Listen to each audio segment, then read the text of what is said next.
We just wrapped up with the New York Antiquarian Book Fair, where a lot of intrepid book collectors, curators, librarians all came out despite the threat of coronavirus.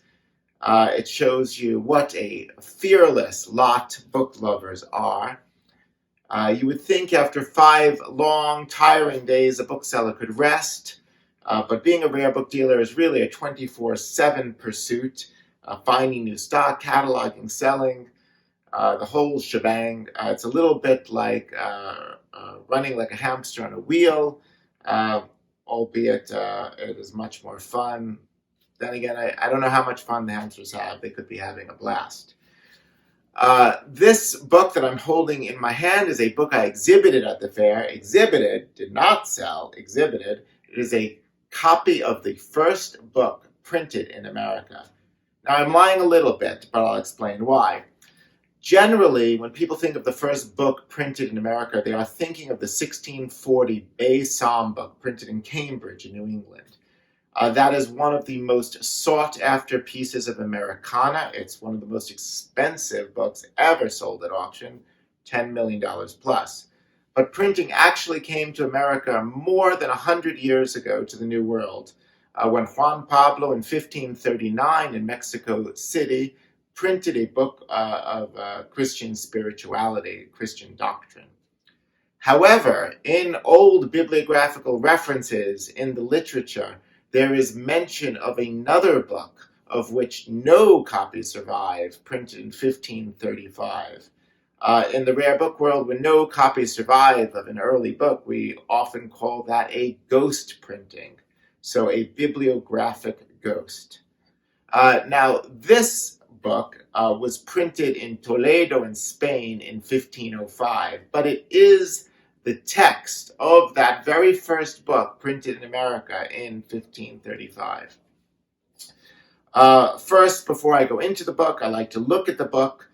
We can see it's bound, at least this copy, in its beautiful vellum binding with string ties and a gorgeous early calligraphic title to the spine.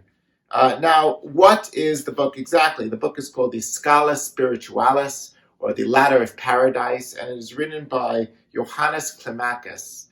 Johannes Climacus was a monk around the year 600, and he was at the St. Caterina Monastery in Sinai, and he wrote this ascetic work, climbing up a ladder, probably a reference to Jacob's ladder in the Bible, how to be a monk.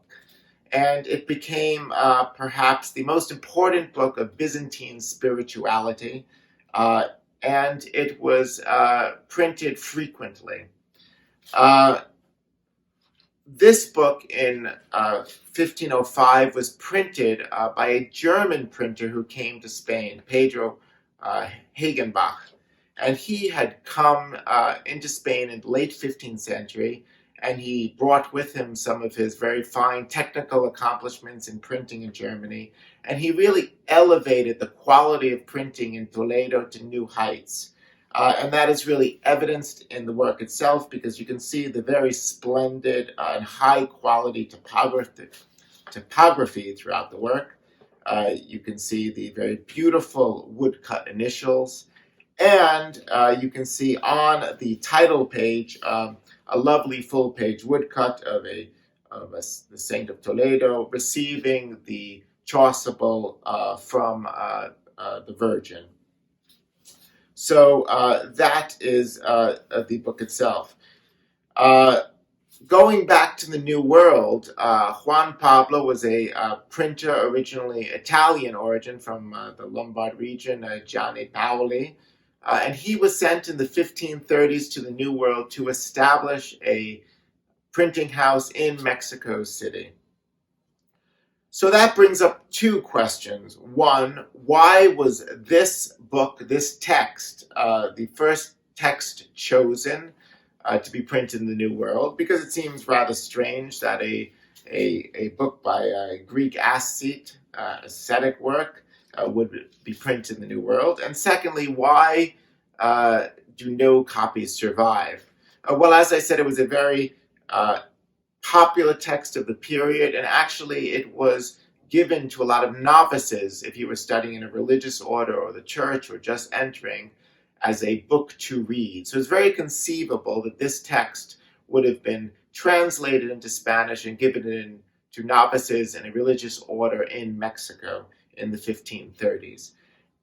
Secondly, very few copies survived because they had to set up the printing press. They made errors, and it was probably printed for a very small audience who actually read the book to bits.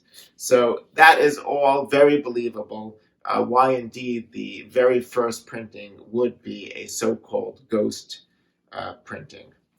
What was particularly interesting at the fair is a scholar stopped by. Now you can imagine you have 250 books at a fair and you have to engage a lot of people.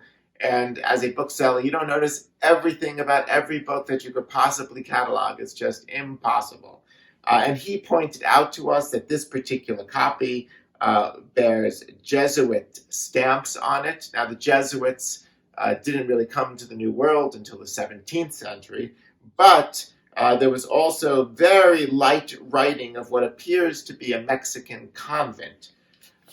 So that is certainly worth looking into because it makes it all the more alluring if the copy that we have actually had some early Mexican provenance. It's incredibly tantalizing to think that this could have sat there and perhaps been the very copy that they would have translated from, that they would have printed from for the New World. Of course, that is probably something that could never be proved, but it is a tantalizing possibility anyway, and we booksellers live for tantalizing possibilities.